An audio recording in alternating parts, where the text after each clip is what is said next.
Hola, bienvenido a Escuela de Periodismo. Un día más abro las puertas de esta Escuela de Periodismo y te invito a compartir un rato de conversación, de reflexión y de análisis sobre el periodismo. Soy Enrique Bullido y si quieres te voy a acompañar durante los próximos minutos.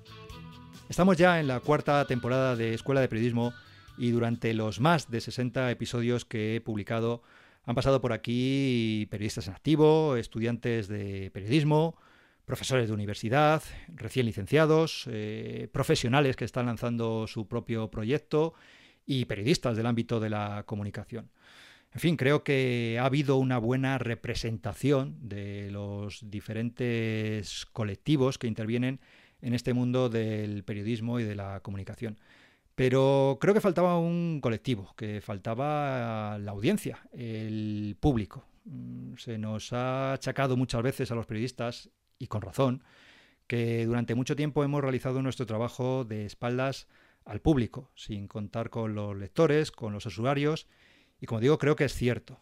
Y pensando en cómo podría recoger aquí en el podcast pues al menos una parte de esa visión, de la opinión que tiene el público, la gente, los lectores, los oyentes, sobre el periodismo y sobre los periodistas, se me ocurrió plantear una charla con el invitado de hoy. Su nombre es Pedro Sánchez y es director de una red de podcast que se llama AV Podcast. Hola Pedro, bienvenido a Escuela de Periodismo. Hola, ¿qué tal, Enrique? Evidentemente, no se trata aquí de que representes la opinión de la audiencia o de la sociedad sobre el periodismo, pero sí que creo, Pedro, que puedes aportar una opinión cualificada sobre cómo se percibe la sociedad la labor de los periodistas. De hecho, tú desarrollas una intensa labor comunicativa con tu red de podcast en la que tú mismo realizas y presentas varios programas y tocas todos los géneros periodísticos. En concreto, tienes un programa de entrevistas, programas de análisis, de opinión, de crónica personal e incluso un programa de información o de reportajes, como es Ya conoce las noticias, considerado por Apple Podcast como mejor podcast de investigación en 2016. Entonces, ¿cómo fue, Pedro, tu entrada en el mundo del podcasting? ¿Por qué de esta actividad tan próxima a lo que se puede considerar periodismo? Bueno, alguien diría que porque soy un periodista frustrado, ¿no? Lo que pasa es que yo ya he aclarado ya varias veces que desde que hago podcast, allá en mis protoprogramas del 2012, en un viaje a Suiza y alguna historia que ya he contado, que no están disponibles, desgraciadamente, aunque de la etapa posterior de lo que hoy es AV Podcast, he querido no tocar absolutamente nada del principio precisamente para que cualquiera que esté empezando no se asuste y se dé cuenta que al principio uno está perdidísimo, ¿no?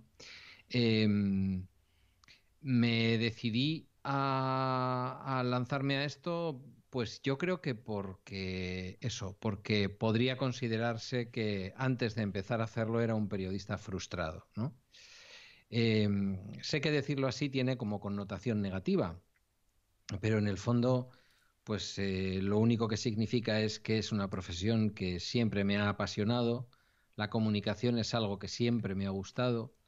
Después, en una corta etapa política, pues eso se exacerbó porque me di cuenta que a pesar del enorme sufrimiento, porque me tocó gestionar algo un poquito complicado aquí en Euskadi, y las ruedas de prensa a veces eran complejas y las entrevistas eran difíciles, aún así yo lo disfrutaba, pues yo creo que casi que después de todo aquello, y que acabó en el 2013 y coincidió, ya digo, con esos pequeños escarceos con la comunicación, pues no me quedó otra que empezar a comunicar. Encontré mi camino gracias a Guillermo, a mi hijo, con un podcast que todavía está por ahí disponible, Guiller y yo, y a partir de ahí pues ya todo fue como imparable para mí. Eh, en fin, bueno, ¿qué te voy a contar a ti que eres un profesional de la comunicación, ¿no? Cuando sientes que lo llevas en las venas, aunque finalmente no te hayas convertido en un profesional, no tengas los estudios, nadie te haya enseñado a hacer redacción de primero, de segundo, de tercer curso, o no te hayan explicado lo que es la empresa periodística y cómo gestionarla, pues te lanzas y haces un podcast y después otro y después te interesan las series y otro Y nada, y es verdad que la audiencia, y es verdad también que el reconocimiento, los premios de la asociación, el reconocimiento de Apple, pues hombre, a todos nos gusta y ha permitido que yo siga con bríos en la medida de lo posible haciendo mi podcasting. ¿Cuántos programas hay ahora mismo en la red? ¿Cuántos programas tienes en la red? ¿Los tienes contabilizados o...? Mm, hemos llegado a tener como 30 y pico distintos. Yo creo que graben ahora regularmente podrían estar en torno a una docena. Estamos ahora, ha habido gente que se ha movido de país, gente que se ha ido a trabajar pues hasta Austria y algunas cositas se han parado un poco, pero yo te diría que eso, en torno a una docena, si me pongo a contarlos. Una docena. ¿Y tú haces? Pues yo estoy en el proyecto más personal que tengo ahora, que me he decidido además mantenerlo durante el verano y en el mes de septiembre. Y ya te digo, esto es una primicia, yo creo que lo mantendré ya diariamente a lo largo de todo el año porque es un veneno que no me lo puedo quitar, que es un diario personal que se llamaba La Extra, que publico por las mañanas. Y luego, ya conoces las noticias, que me cuesta muchísimo hacerlo. Tú sabes que Sí. al final, y sobre todo cuando lo haces desde un punto de vista amateur, aficionado, pues investigar o intentar sacar un punto de vista distinto de aspecto de la realidad es complicado, ¿no? Ujú. Pero bueno, ahí sigo y me gustaría que por lo menos hubiera 6 o 8 episodios este año en Ya Conoces. Eh, Colaboro en un podcast de motor incluso. Ahí hago el Ujú. papel de cuñado que no sabe, pero que está muy bien, porque es un poco también igual el papel que puedo hacer hoy, ¿no? El de esa audiencia que se pregunta de qué están hablando. Pero podcast así que yo haga directamente, estarían esos dos y estaría el podcast de En Serie, que es un podcast que tiene 2 o 3 formatos a lo largo del mes, siempre en el mismo feed y en relación a las series.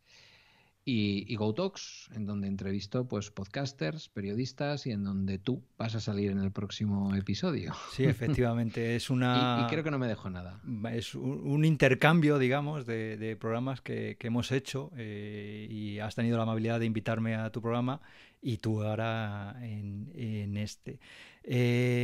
Ahora más adelante te preguntaré, pues, por centrarnos en quizá el programa más periodístico, que es Ya Conoces las Noticias, pero ya que lo has citado, tú pasaste un tiempo en la política, ¿no? Y eso también te permitió conocer a los periodistas y el mundo del periodismo más de cerca que el resto de las personas.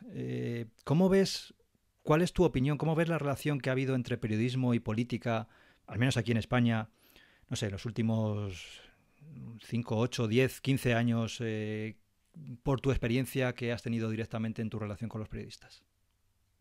Pues mira, yo he visto mucha trinchera. Yo formé parte de un gobierno que aquí en Euskadi no se considera un gobierno natural. Fue el gobierno de Pachi López del 2009 al 2013, un gobierno en solitario con apoyo externo del Partido Popular. Era un gobierno que quienes, en fin, yo solo era un político de medio pelo, pero quienes lo encabezaban consideraron que se tenía que producir. Ya ves que en el resto de España, pues el diálogo entre el Partido Socialista y el Partido Popular es casi imposible, ¿no? Pero aquí en aquel momento se consideró que se tenía que producir, pues, para intentar, entre otras cosas, acabar con aquel fenómeno terrible que veníamos sufriendo de décadas de como era el terrorismo y no fuimos bienvenidos. Y en esa mala bienvenida a la política de quienes estaban en el poder, digamos, históricamente, ¿no? Ujú. Una parte de la prensa, no la más interesante para mí, pero una parte de la prensa tampoco recibió aquel gobierno precisamente con los brazos abiertos. Hablo de la prensa vasca. Pero es verdad que por lo general la relación fue una relación buena, fluida. Eh, También debo decir que una relación en la que yo perdí un poquito la fe en la prensa, no porque me trataran mal como político, sino porque vi excesiva ingenuidad frente a la manipulación que desde la política se podía hacer de la información, ¿no? ¿De qué manera podías llegar a condicionar que un periódico de gran tirada de tu comunidad autónoma un fin de semana abriera una portada con una información que a ti te interesaba, con un sesgo que a ti te interesaba, pues después de un par de conversaciones y de ofrecer estas cosas que pedís a veces los periodistas o que os interesan a veces a los periodistas, como son alguna noticia exclusiva sobre algo y a cambio yo te doy una buena cobertura de esta información.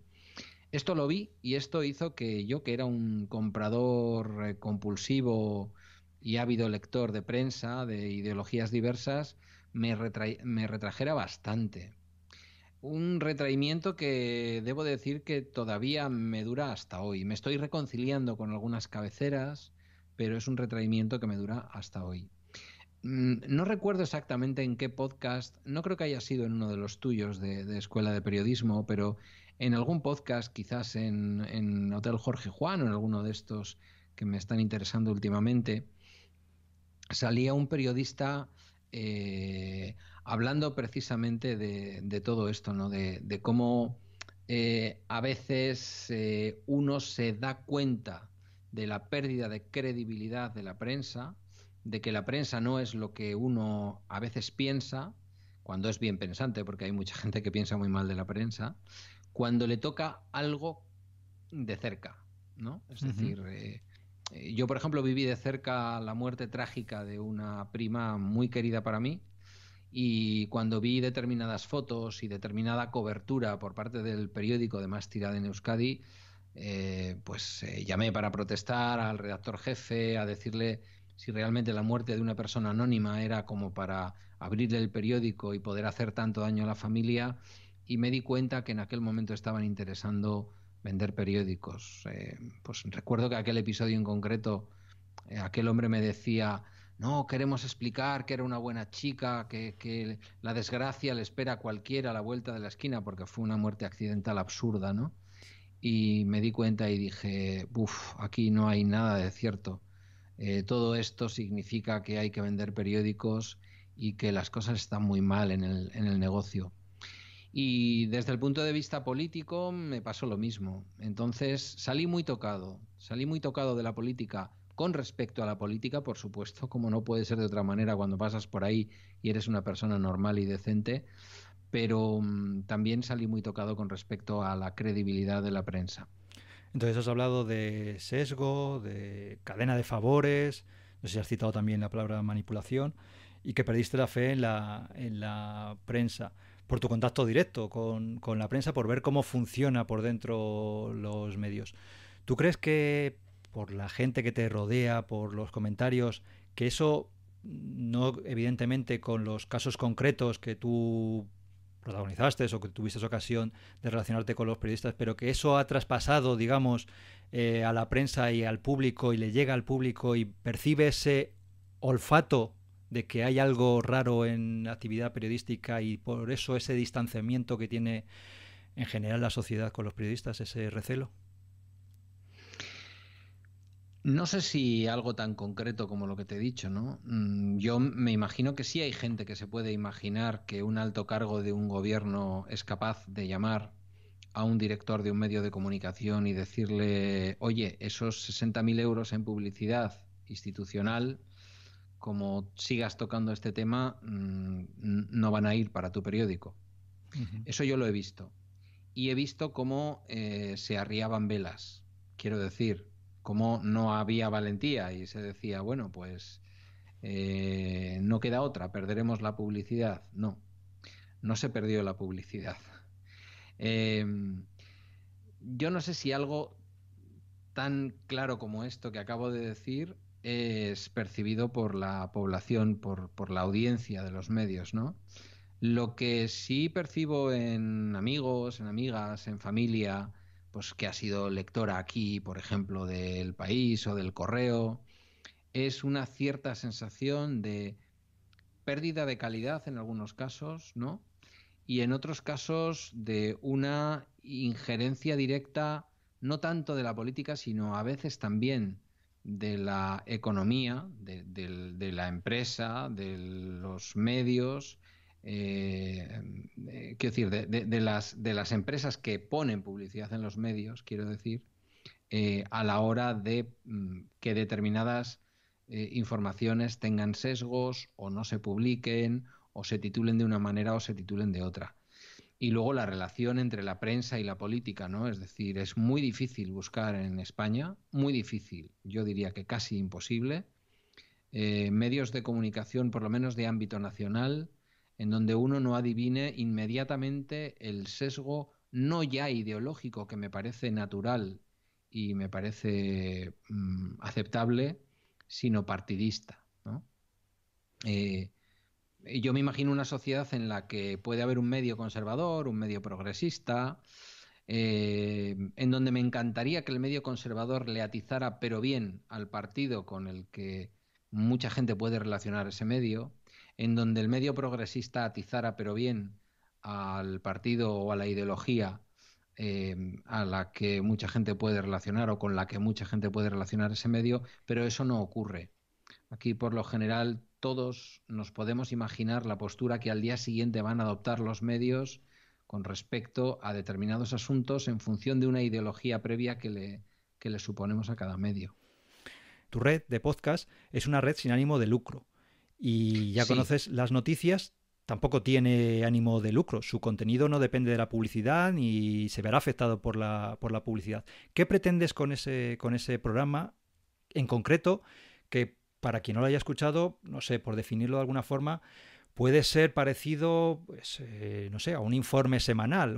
Coges un tema y lo analizas. Ahora hablaremos un poquito más en profundidad, ya conoces las noticias. Pero ¿qué pretendes con ese programa? Bueno, a mí yo solía decir al principio que lo que pretendía era resaltar temas que normalmente quedaban ocultos bajo toneladas de información, ¿no? Vivimos en un mundo en el que la información nos llega, o la supuesta información, nos llega por muchos medios, por los medios tradicionales, pero luego también por las redes sociales. Hay, en fin, pues mucha información de calidad, pero hay muchísima información de muy baja calidad.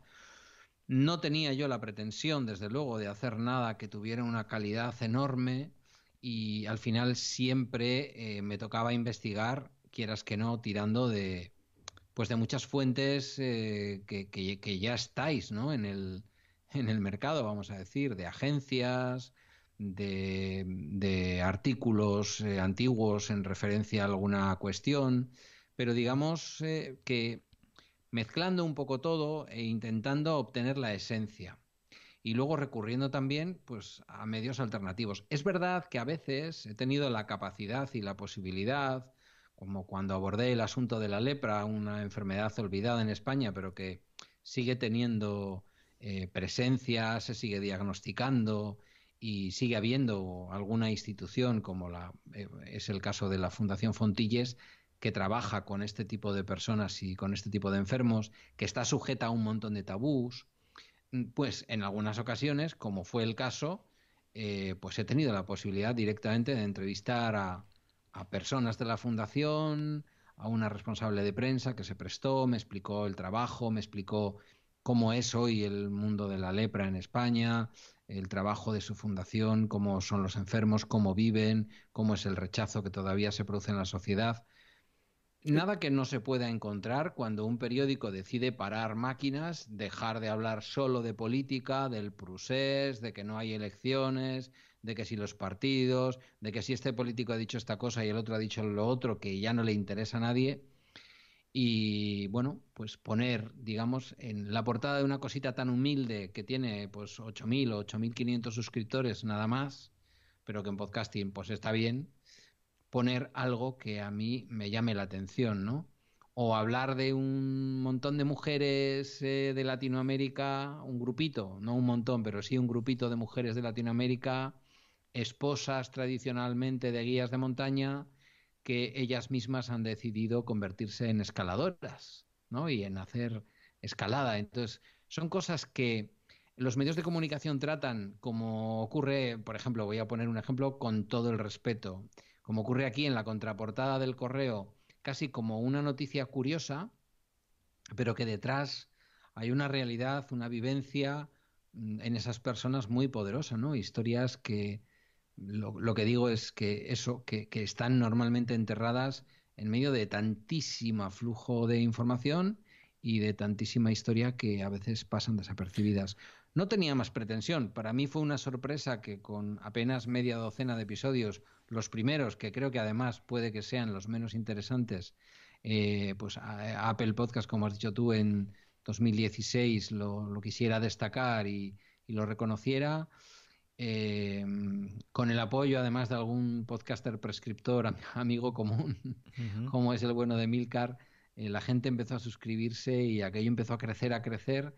Y aunque en este momento me cuesta más por tiempo y porque realmente siento un poco el miedo escénico de no hacer malos programas, me cuesta más tirar adelante, pues sí que en algunos momentos he podido tratar algunas cuestiones, pues por ejemplo relacionadas con Euskadi, que me han tocado de cerca, pero ya digo, siempre con modestia, siempre utilizando a veces fragmentos de aquella manera, te he de decir, a ti que trabajas en una agencia, citando, por supuesto, pero sin que yo pudiera hacer nada, pues extrayendo audios de algún documental, en fin, este tipo de cosas que es lo que puede hacer una persona que hace podcasting independiente y amateur, como es mi caso, ¿no? Podcasting independiente y amateur, pero lo que haces es reporterismo puro y duro. Es decir, te pones las botas, investigas y coges, como tú bien has dicho, un tema.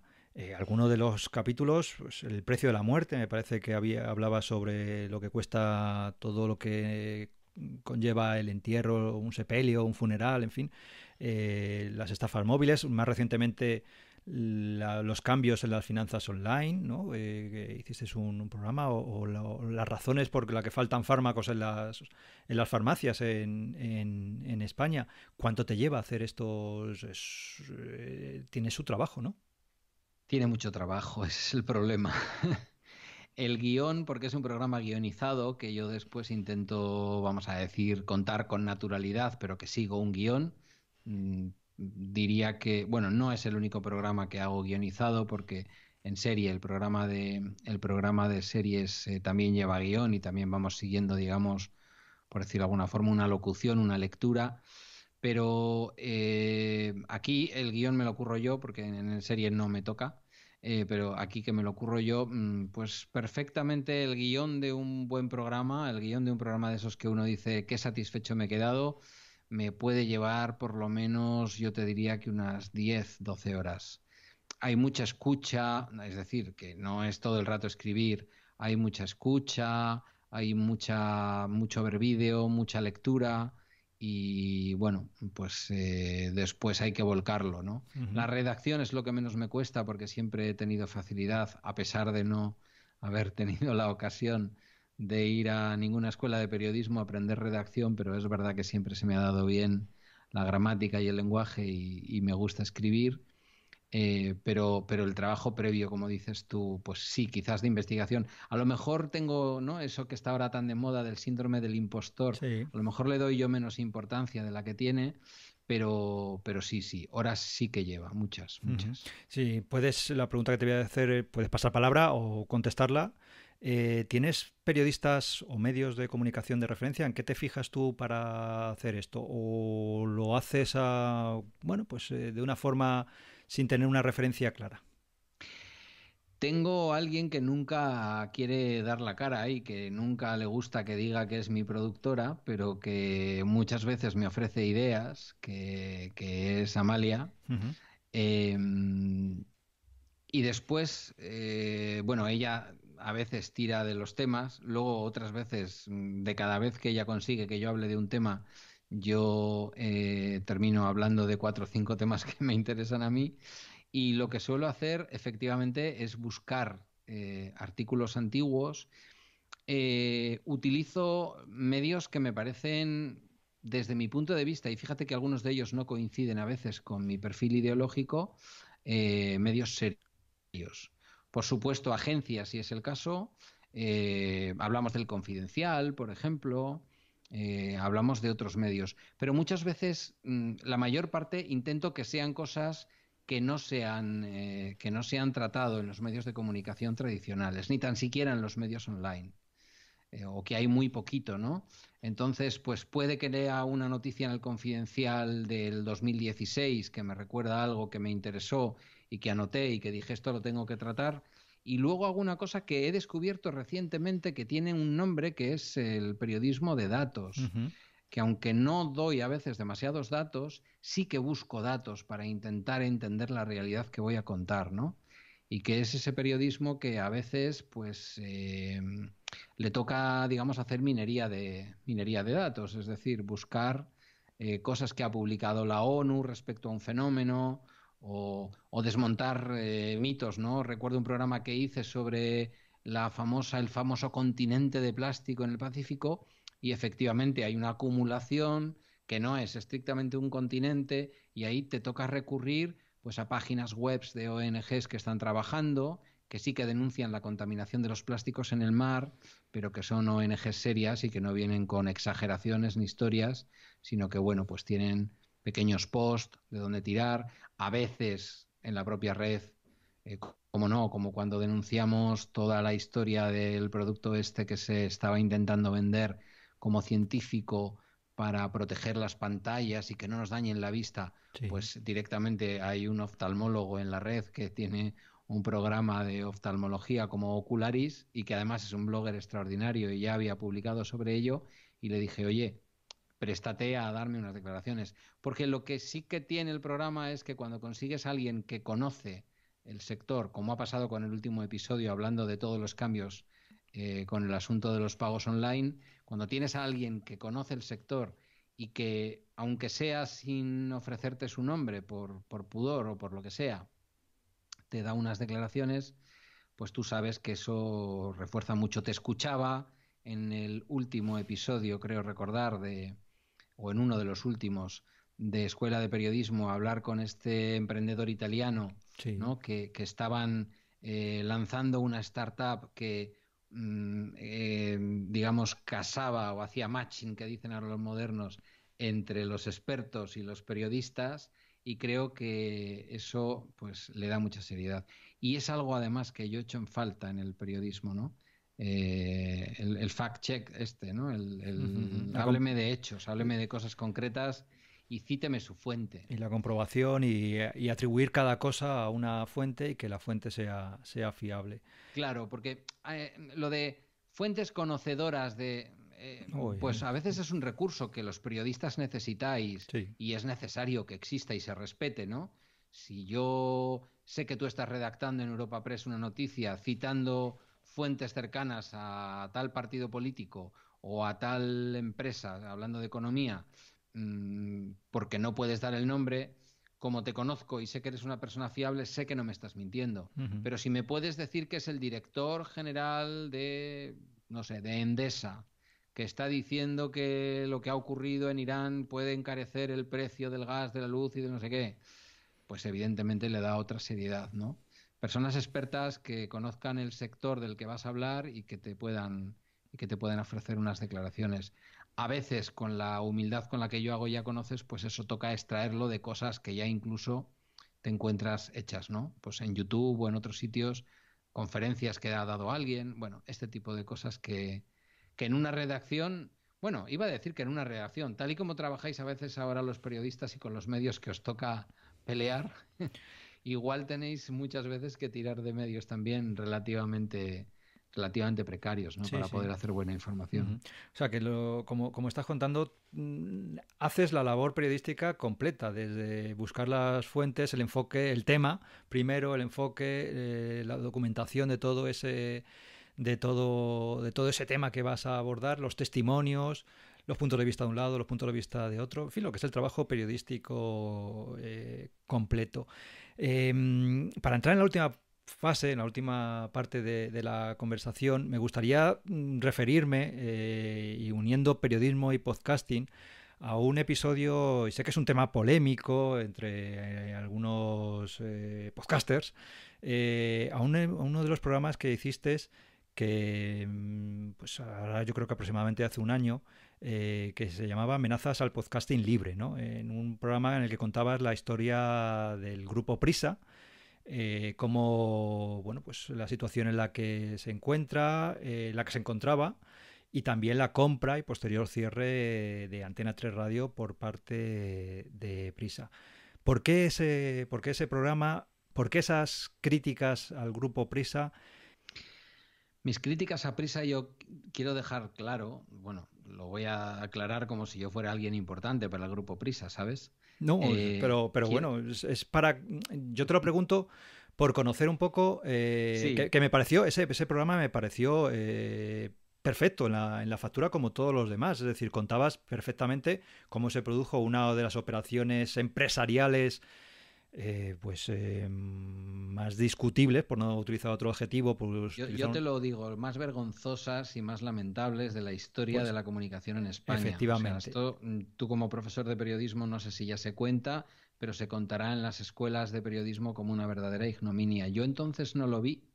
Yo entonces no lo vi porque era accionista del grupo Prisa, oyente acérrimo de la cadena SER, aunque también lo era de Antena 3 de radio, Ujú. porque no es incompatible una cosa y otra, y lector del país, lector impenitente del país.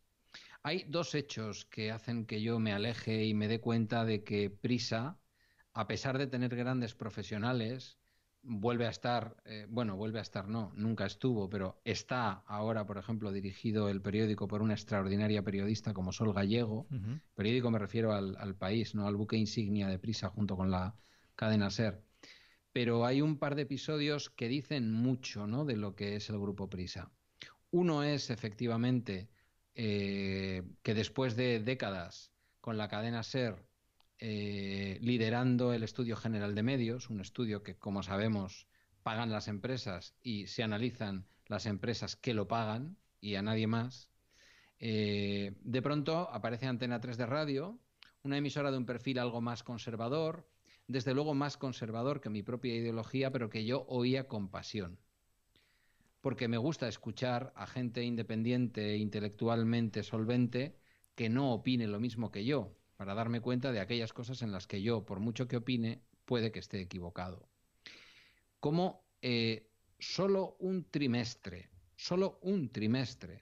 una única oleada, si no recuerdo mal, del Estudio General de Medios puso por delante Antena 3 de radio sobre la cadena SER Ujú. y el siguiente movimiento del señor Polanco, entonces vivo todavía, fue comprar Antena 3 de radio.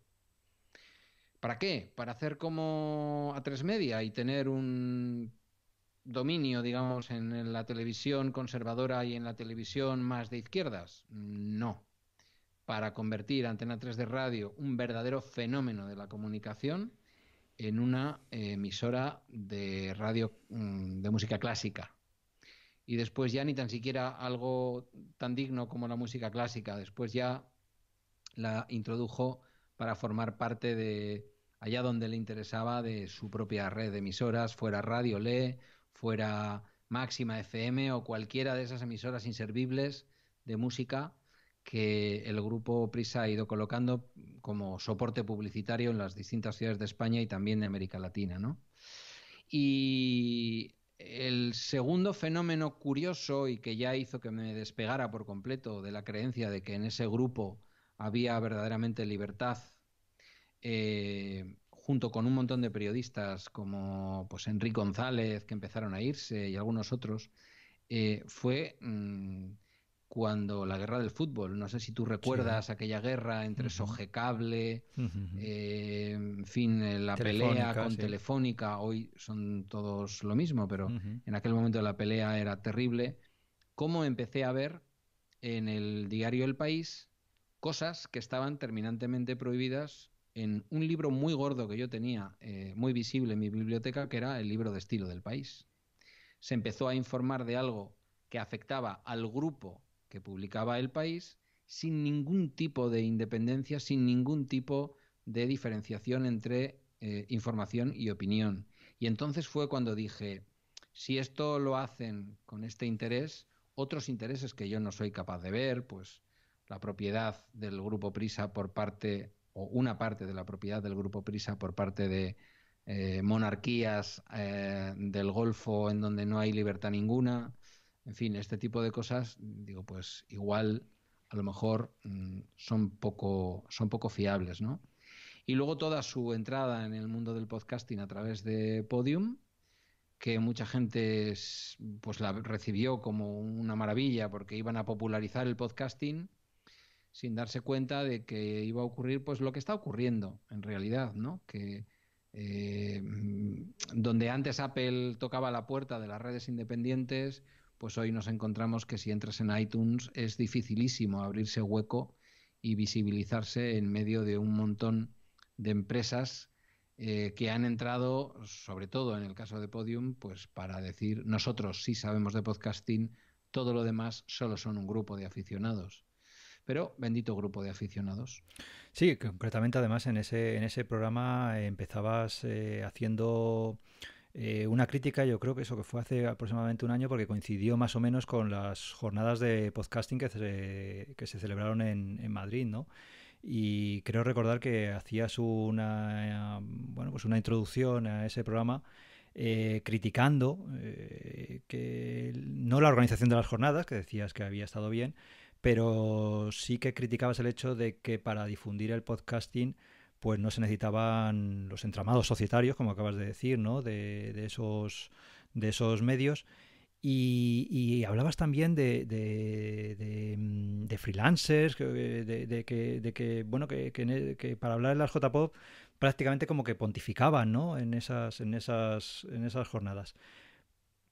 ¿Por qué no ves la unión? ¿No crees que es bueno que periodistas se acerquen al mundo del podcasting? Sí, sí. Y de hecho, sabes que soy un ávido escuchante de este programa. Ujú. Lo que pasa es que hay formas y formas, ¿no?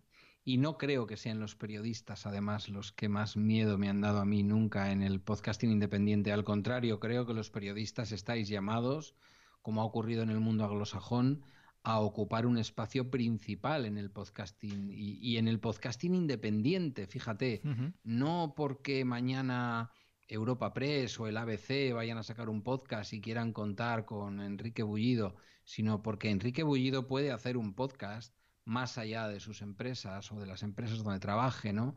Más allá de su trabajo, en donde nos muestra pues algo que quizás, por lo que sea, por línea editorial, por formato, pues no cabe en su empresa. Y luego también para algo que me parece muy importante y que os puede dar mucha libertad a los periodistas, que tenéis que vivir de esto, que es la posibilidad de tener un lugar donde ser escuchado y en donde a lo mejor quizás ojalá poder vivir de ello si en un momento dado las empresas no os permiten operar con la libertad suficiente.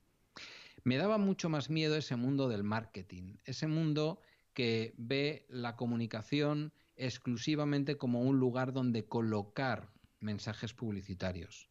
Eso es lo que más miedo me da. A mí no me da miedo que el grupo Prisa haga buen podcasting con un programa o que haya popularizado un género que yo no consumo, pero que a mucha gente le gusta, como lo diré, bueno, las radionovelas, llamémosle Ujú. como queramos, las Eh, ficciones sonoras, ujú. perdón. No me da miedo eso. Lo que me da miedo es que intente después establecer por sus correlaciones con el poder y por sus correlaciones, no solo hablo del poder político, también con el poder económico, y que de alguna manera a los que queremos hacer esto por amor al arte y generar una comunidad, se nos haga más difícil poder participar y poder hacer de esto algo viable.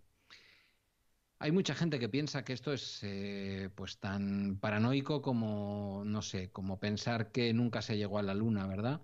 Pero yo creo que no. Y yo creo que no. Y con aquel episodio lo que quise demostrar es que un grupo con cierto poder, con cierto peso, con una audiencia mayoritaria en la radio española, fue liquidado de un día para otro con un simple gesto de firmar un cheque y comprar las acciones, no sé si cotizaban, ahora no lo recuerdo o no, en la bolsa, pero con una mera acción de compra. Entonces, si alguien se piensa que un grupo que ha sido capaz de hacer eso no es capaz de comprar otro tipo de voluntades para que en un momento dado sea difícil comunicar, pues yo creo que está equivocado. Aunque es verdad que es muy difícil en el mundo de hoy, nos lo pueden poner muy complicado. Debo decir, porque, bueno, pues tú antes decías, ¿no? Que hago todo en Ya Conoces, incluso el enfoque. A veces durante un programa yo mismo con lo que he ido descubriendo he tenido que cambiar el enfoque, que eso me parece básico cuando quieres hacer comunicación honesta, ¿no? Debo decir que yo ahora estoy gratamente sorprendido con un par de podcasts que ha sacado no Podium, sino el propio País, El País, las historias del país, por ejemplo, y el podcast que presentó Montse Domínguez, no sé si lo escuchaste, sobre el anterior proceso electoral, el 616 escaños, que al comienzo y al final de cada podcast, y ahí yo quiero ver la influencia, porque es una mujer que me cae muy bien, de Sol Gallego, la actual directora del País, citaban: este podcast lo puedes escuchar en Apple Podcast, en Google Podcast o en tu aplicación de podcast favoritos.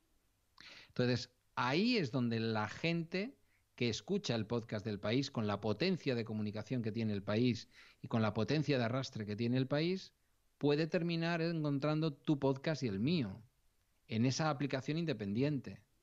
Pero ese no fue el momento, esa no fue la manera en que se acercaron al podcasting inicialmente. Quizás estén virando y yo cambiaré de opinión, claro. Bueno, pues yo creo que lo has explicado perfectamente, cuál es tu punto de vista sobre los grandes entramados de medios, los grandes grupos de comunicación y también la posibilidad que hay de periodistas o de cualquier persona que se acerque al podcasting de una forma independiente, que como tú bien dices, hay sitio para todos.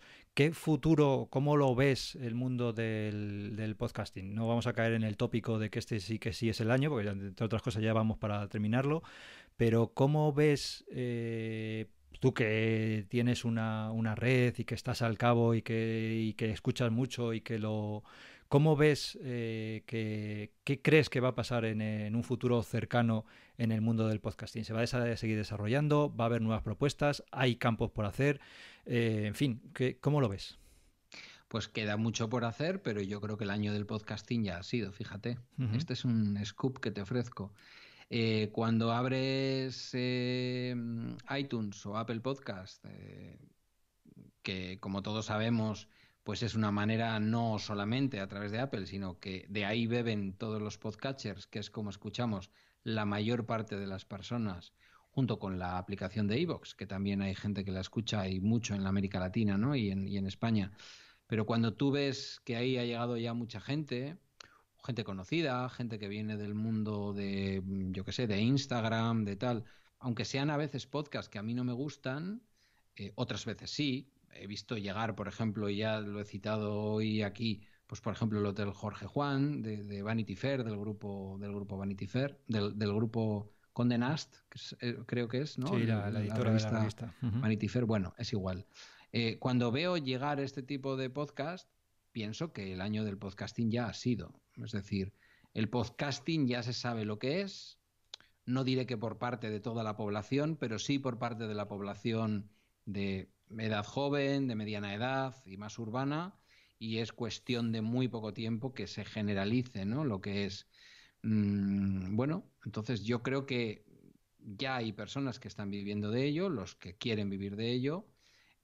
A mí me gusta pensar que la monetización no tiene nada que ver, la famosa monetización, que aquello fue, madre mía, qué debate.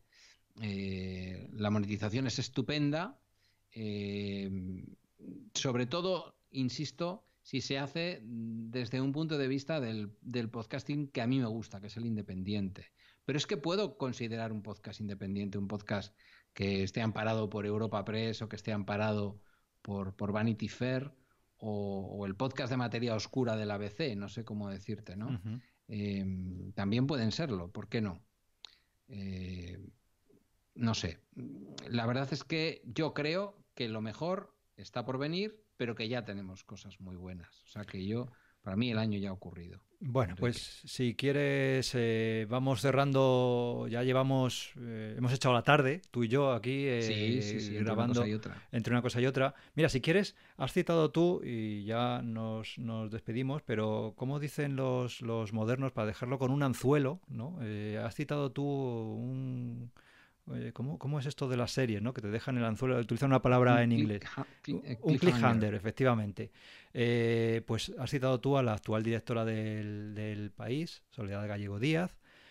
Pues para dejarlo con un pequeño anzuelo, cliffhanger, ella fue la madrina que presentó un libro por el que tú me preguntabas al final de la conversación que hemos tenido en tu programa, en GoToast.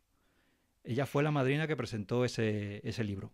¿Lo dejamos ahí? Pues a la altura de los periodistas que escribisteis ese libro. Pues lo dejamos ahí y así quien tenga esa curiosidad, pues que vaya a la conversación que hemos mantenido tú y yo en tu programa, en GoTalks, y que sepa de qué libro estamos hablando.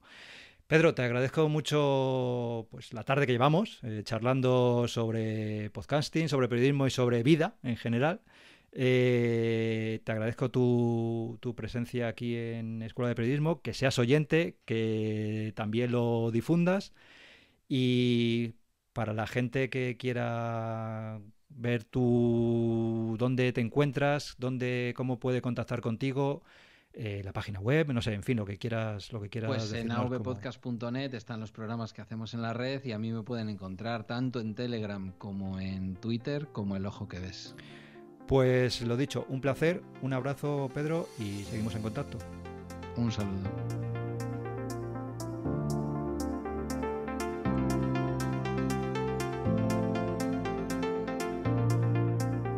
Hasta aquí ha llegado el programa de hoy. Otro día más, te doy las gracias por escucharme estos minutos.